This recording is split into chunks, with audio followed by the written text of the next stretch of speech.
Good evening, everyone. Today we have eminent historian and popular political commentator RamaChandra Guha with us on Hangout. We are going to discuss the latest book from Ram, The Makers of Modern Asia, that is available here with me. Ram, let's start the Hangout. Your Hello, Ram. Yeah, go ahead. Yeah. So I was just introducing the readers Yeah. to the Hangout, saying that we are going to discuss the latest book from you, Makers of Modern Asia, with us. So Ram, I just wanted to start, to get an understanding on the, collection, the book. What is the underlying motivation to write such a book? Where you have collected essays on the popular political leaders of Yeah. 18th century. Well, essentially, the idea of the book, Lakshmi Shah, was that the economic rise of Asia, which has been quite widely discussed in the last 2 decades, is really a consequence of the political unification which preceded it. Barely 60 or 70 years ago, countries like China, India, Singapore, South Korea, which are now rising economic powers, these countries were under colonial occupation. They were dominated by the French, the British, the Dutch, and the struggle for political independence and the creation of nation states and a unified market laid the basis for the economic growth that followed. If Nehru and Patel and Ambedkar and that generation had not unified India, we could not have had the benefits of economic liberalization. If Chiang Kai-shek and Mao Zedong and their generation had not freed China from colonial rule and made it a single country, Deng Xiaoping's economic reforms could not have had the impact. So the idea of this book was to show that the freeing of Asia from colonial domination, the creation of independent nation states, laid the basis for the economic surge that we are experiencing now. And this political revolution was caused by some remarkable individuals, like Chiang Kai-shek and Mao in China, like Gandhi and Nehru in India, like Lee Kuan Yew in Singapore, like Ho Chi Minh in Vietnam. So what I did was to get the world's top scholars on these countries to write about these great visionary leaders. Of course, these leaders had flaws. So the essays will talk about Nehru's contributions and Nehru's weaknesses. Yes. The essay on Mao will talk about how he led a successful communist revolution, but he had extremely dictatorial tendencies. So it's a balanced appreciation of 11 great leaders who made modern Asia. That's really the intention of the book. I understand that. Also, coming to the point of the way you have employed biographies to explain, what were the driving and motivational forces that shaped Asia what it is today. And you have explained, this is something that is, now again picking up, even including in the Western world, where people have done biographies of Kennedy. So looking at how the nation was formed through the popular leaders and their interactions. You were speaking about if there is a military general in particular, how his interactions with the opposing generals. If there's a politician, how his interactions with other politicians. That's all right. of this would combine and yeah, absolutely. Yeah, absolutely. Because a biography is a way of understanding history. Through an individual life, you can portray the picture of an entire society. So you look at someone like Gandhi. He was born in 1869, he lived in 1948. A long life, and his life was lived in 3 continents. It was lived in South Africa, in England, and in India.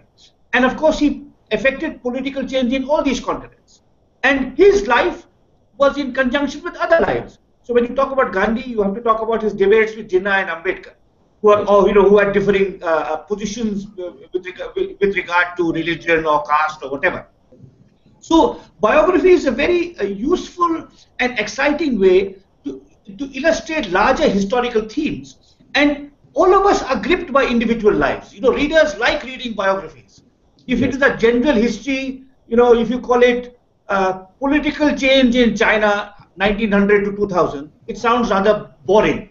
But if you say Mao, Sun Yat-sen, Chiang Kai-shek and Deng Xiaoping and how they changed China, then readers are attracted because you can show all of us our own lives. You can relate it to your own lives. What are the influences on you, who your friends are, who your rivals are, how your views develop, how you may influence your surroundings, how your surroundings influence you. So especially for the general reader, someone who is not a specialist in history but likes reading history books, who wants to read about the history of his country or his continent, biography is a very useful way of drawing the reader into understanding large historical processes, like the making of nation states, like the ending of colonial rule, like the laying of the basis of economic growth that we're now experiencing in Asia and China. You can understand all these very complex things through the lives of great individuals, great, powerful, and influential individuals. That's what this book tries to do. In fact, Ram, when I read the book, what I personally felt is when you read the biographies of the important leaders of that nation, you understand what was the thought process that was taking place underneath. For example, when you look at Chiang Kai-shek, the impact of the Russian Revolution, the impact of Japanese aggression post World War One, how it influenced his thought, his view on the Chinese value systems, and how China had to pick up, modernize, and come up. I mean, you understand what was the dominant theme during that period, and that is something today it is very difficult unless you get such a perspective. Difficult to understand, view that. One of the things also that you mentioned is how the interaction between various leaders. In fact, in the book, one of the theme that I found running is how each of these leaders influence one another. For example, Sukarno always looked up to Nehru. The forces that shaped Vietnam were definitely influenced him by Mao Zedong and the communism, the communist revolution that took place in China. And that is something in today's world you do not see, where the leadership of the Asian countries specifically are influenced by the great leaders in other countries. Most of the today's leaders are more inward looking and more dealing with today's on whatever is happening inside their country and how to be in power. No, absolutely. And I think it's not just the leaders, it's also the ordinary citizen. 50 or 60 years ago, there was more interaction among countries in Asia. Now, every single Asian country looks to the West. So an Indian knows much more about France or Britain than he knows about Pakistan or Sri Lanka or Indonesia. Likewise, an Indonesian is also looking West. And what I wanted to do in this book is to start a conversation between different Asian countries. Prime Minister Modi has just gone to Japan. The Chinese president is going to come here. I think this is all very good because this can create the basis for understanding, countries in the region. And in this book, for example, I was very fortunate that when I conceived this book, I was teaching at the London School of Economics, and I had access to the world's greatest scholars. So there are Chinese scholars, Australian scholars, Indian scholars, American scholars, Norwegian scholars who have all contributed to this book. And they've written about this variety of people who lived a very interesting and complicated lives. And I hope that this will facilitate, of course, a greater understanding of these leaders and their contributions, but it will also encourage cross-cultural understanding within Asia. For example, there is an essay on Sukarno, who played a colossal role in uniting Indonesia. Indonesia is even more diverse and heterogeneous than India. It's hundreds of islands separated by sea, different languages, religions, ethnicities, geographies. And Sukarno's role in creating Indonesia was actually something all Indians should be interested in. Likewise, the Chinese, although they share a large border with us, they don't know much about our history. They don't know much about Gandhi. Now, Gandhi could be very relevant to China today. As China experiences massive economic growth, but at the same time, there's a kind of spiritual crisis in China. And there's a search for democracy using non-violent means. Gandhi, actually, there's a growing appreciation of Gandhi in China. Many of the Chinese intellectuals have started wanting to know more about Gandhi. And in this book, they can learn about Gandhi. So Indians can learn about Indonesian leaders, Chinese can read about Indian leaders, so the Vietnamese can learn about Lee Kuan Yew and what he did in Singapore. So I think it's very important. One of the things this book wants to do is to further a conversation between different Asian countries. Because as I said, each of these countries, the citizens and the leaders, live in silos, in nationalist silos. Yes. So either we are concerned only with what happens in India, or we look to the West. If we look to a foreign country, it is the United States or France. It is never Vietnam or Indonesia or Burma.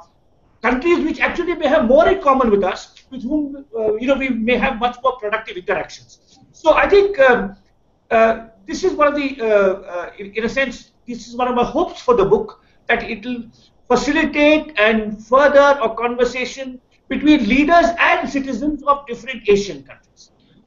Yes, in fact, what I would like to add also is that when a reader reads about his own nation's leader also, and when he sees, the kind of interaction that had occurred everywhere, he would get a better understanding. For example, for an Indian, he will understand, why Nehru did certain things during his tenure, to understand that, how the geopolitical forces were shaping up, what were the domestic situations, and when you compare it with other leaders, then you get a, feeling of what was the responsibility that was on there. And secondly, also, I don't think a lot many people know how Nehru, for example, was, internationally revered at a certain stage. How Sukarno, leaders like Sukarno looked up to him. I mean, the appreciation of this fact, which is missing today. I think this book will definitely help with young readers, especially. Yeah, I very much hope so. I mean, and if you look at the structure of this book, there are 4 Chinese leaders, 3 Indian leaders, because China is the most important country demographically and economically. India is next.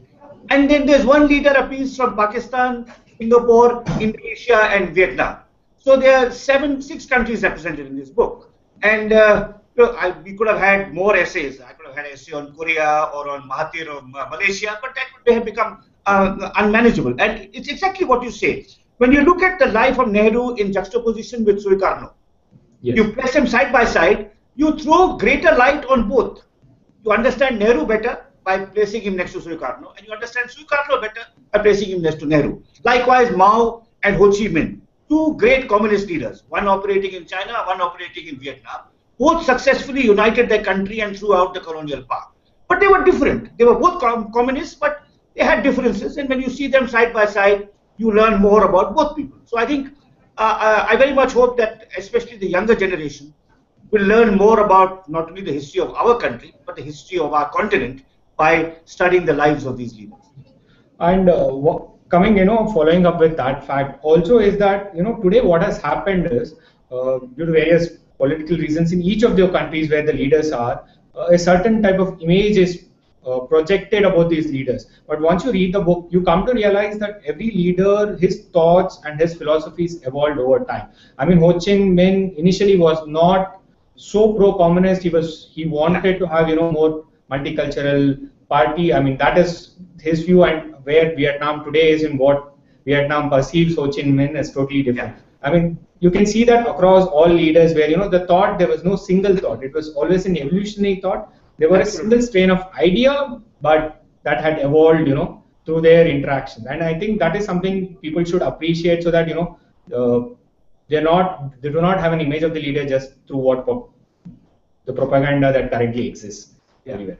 No, absolutely. I think, as you say, I mean, many of these people led long lives, and they were in different continents. I've spoken about Gandhi, that Gandhi was in South Africa, England, and India. But Ho Chi Minh spent a period, several years in France. Then he was in Russia. Then he traveled to China. And you see a person's evolution through his travels, through his interactions, and you begin to see them as human, as not black or white, but different shades of grey. Some remarkable things they did, some failures, some weaknesses.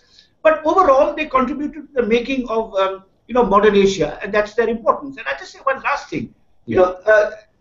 Each of these essays is written by a specialist. It's written by a scholar who has no axe to grind. Yes. None of these scholars belong to a political party or they have a certain ideology. None of them are members of the government. They're not propagandists for the government. They're all independent scholars who have done deep research into their subjects and are able to show the subtle process by which these subjects lived their lives, the political impact they had, how their ideas were shaped, and how the countries they lived in were defined by their lives and their political views. And so these are all scholarly, very well-researched essays, very readable, accessible essays, but written with no preconceptions, no prejudices, just curiosity about these people and how they lived their lives. Yes. In fact, as I said, it shows that, there were leaders themselves were not, sticking to one ideology, unlike, what is pursued upon. One more thing that I wanted to discuss, slightly off the book, but, relating to the book, what I perceive is that in the first half of the 20th century, in Asia, India was looked upon, India was providing the leadership, the anti-colonial movements, so as to speak, started from India, and then, people were influenced by it. But if you move on to the second half of the century, what you see from the book and the interaction is that more and more China began to give the leadership. The impact of the Chinese Revolution and communist revolution, people, young leaders like Pol Pot, of Khmer Rouge, all of them started looking up to the Chinese communist system. So do you feel that in the process, also due to internal political situation in India, that India has become more inward looking and has lost out the leadership position that it had in the beginning of the 20th century? Yeah, I think it has to some extent, and that's because we are very large, we are very diverse, we have many problems of our own. So most political leaders naturally are focusing on those problems. And secondly, of course, we were fortunate. I mean, people like Gandhi are born not once in 100 years, but once in 500 years. Gandhi was an activist, a thinker, a moral figure, a person of exemplary courage. So, he could inspire anyone. You didn't have to live in India to be inspired by Gandhi. Gandhi was, I believe Gandhi, as I said, was not just a once in a century figure. He may be once in a millennia. He is comparable to maybe Jesus and the Buddha.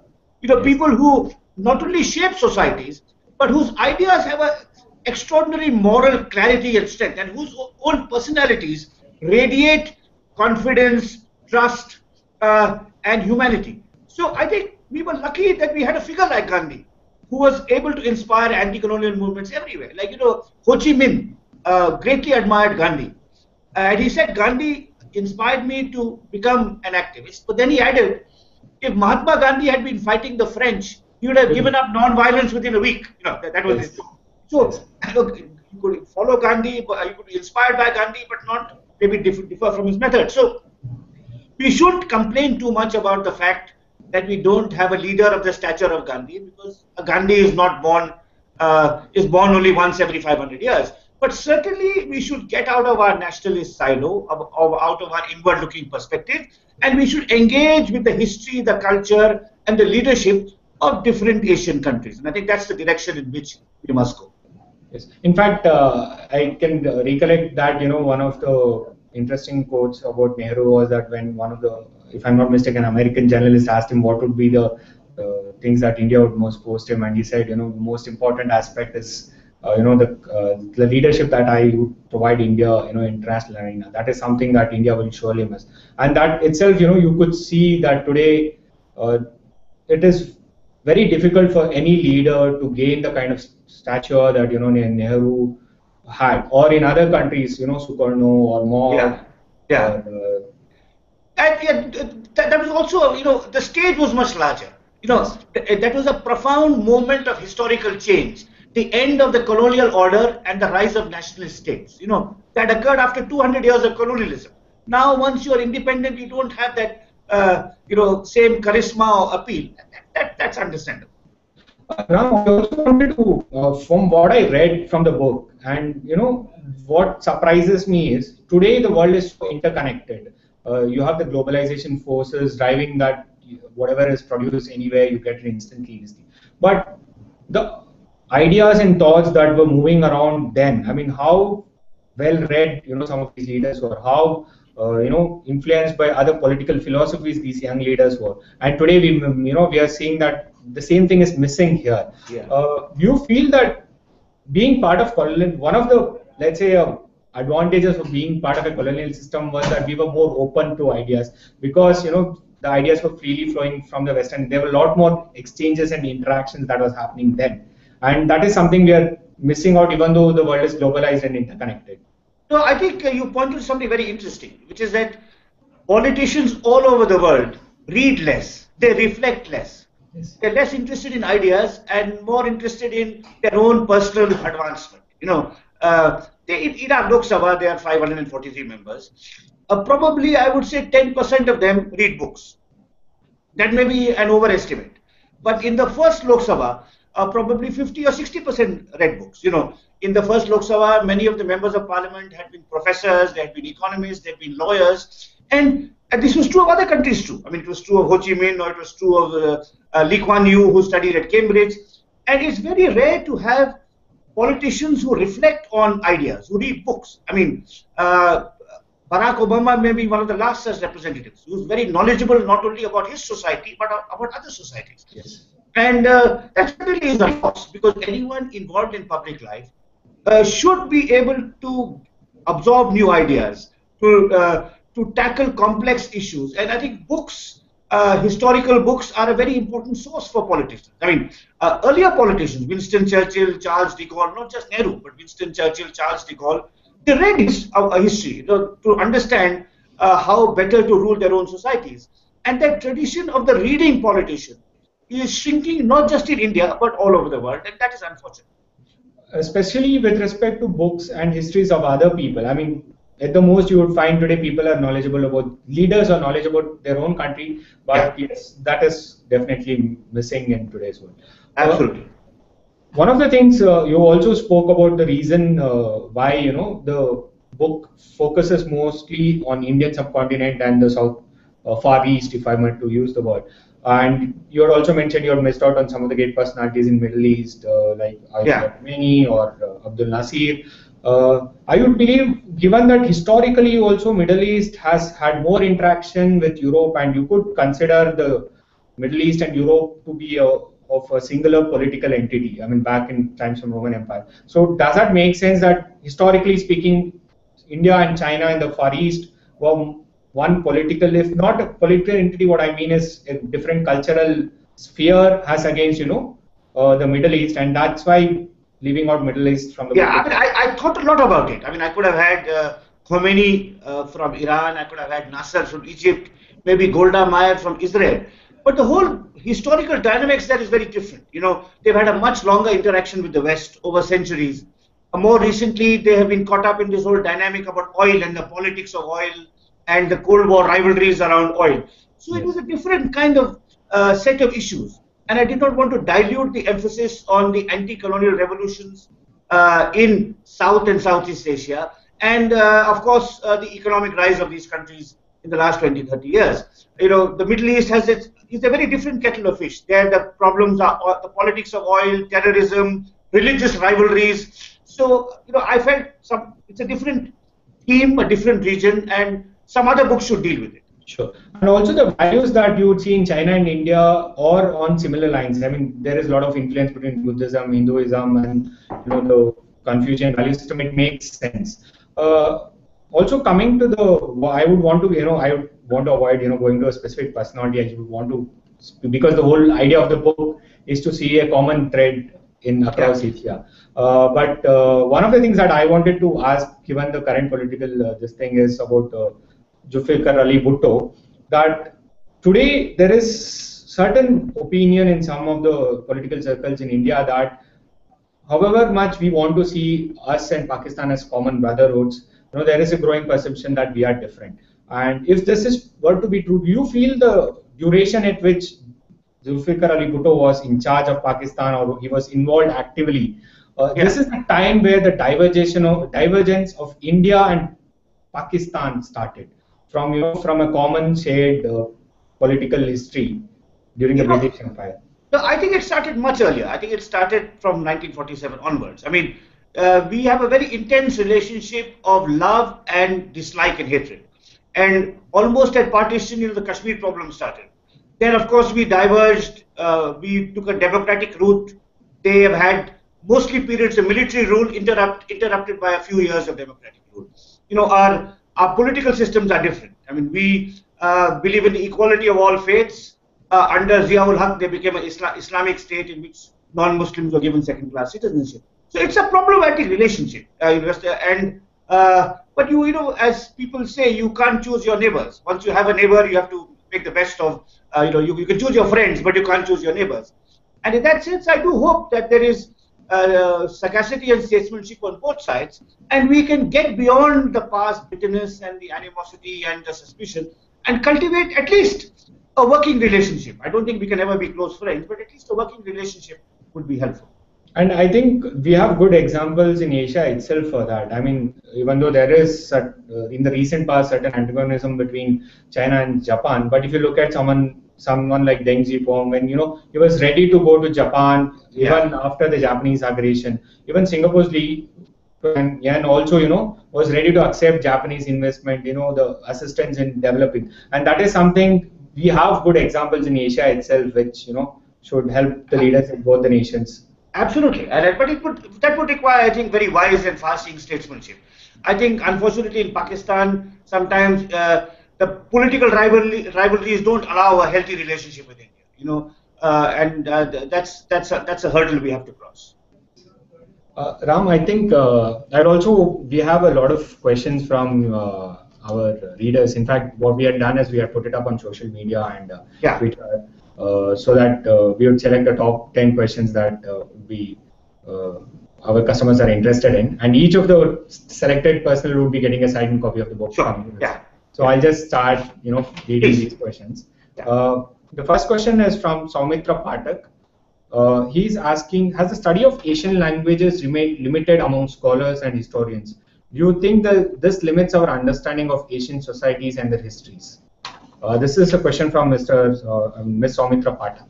I think it's a very good question. I think to understand not modern history but ancient and medieval history, the knowledge of languages is very crucial.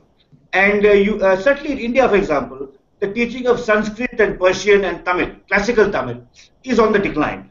And this doesn't affect my book, because my book is called Makers of Modern Asia. So it's which is 20th century. So someone writing about India in the 20th century would need to know English, Hindi, Telugu, Tamil, but not Sanskrit and Persian. But when you go further back into the past, I think the knowledge of classical languages, which is declining. I mean, Turkish, for example, is hardly taught. Classical Chinese is a very complex language. And linguistic ability, firm and total command over languages is a very important tool in understanding history. So Mr. Pathak is absolutely right. In fact, if I were to pick up and relate to the book, what I found also is, I think which we have already discussed, is that all the great leaders had a great understanding. Sorry. Yeah. I was just picking up from the question to the book, and one of the things that I find is all these leaders were also had mastery over many different languages. And in fact, today, we also see that missing. I mean, how many people you would find students who are learning French or German, but how many people in India would be learning Chinese or Japanese, let's say? And that understanding is something that. No, absolutely. I think the study and the teaching of languages, I mean, there's a few universities like JNU which teach language as well. But by and large, I think this is a major deficiency in our education system. Ram, going to the next question, this is from Mr. Stanley Moore. Yeah. This is, which are the historians that inspired in your career? Well, the historians that inspired me were the British historian E.P. Thompson and the great French historian Marc Bloch. I mean, there were many others, but the two most influential historians for me have been E.P. Thompson and Marc Bloch. Okay. Ram, I think we are running out of time. There are a lot of questions, but I think I'll just end with one last question from Mr. Pranay Nikotia. His question is, what is your view on the Gandhi family being responsible for the slow growth after independence? Well, I think there's a difference between Nehru and his successors. I think Nehru had made many important contributions. He united the country. He gave it a democratic template. He did not want to create a dynasty. Indira Gandhi brought her sons into power, and then Sonia Gandhi brought her son into politics. So I would say Nehru's contribution to India was largely positive. The contribution of Rajiv, Sonia, and Rahul is largely negative. That's how I would put it. In fact, in the book you have said the sins of the future generations have visited Nehru. Absolutely. I think it was great, having the discussion with you today, Ram. And to all our viewers, the book is live and on our website, and you can catch a copy. And thank you, Ram. Thank you.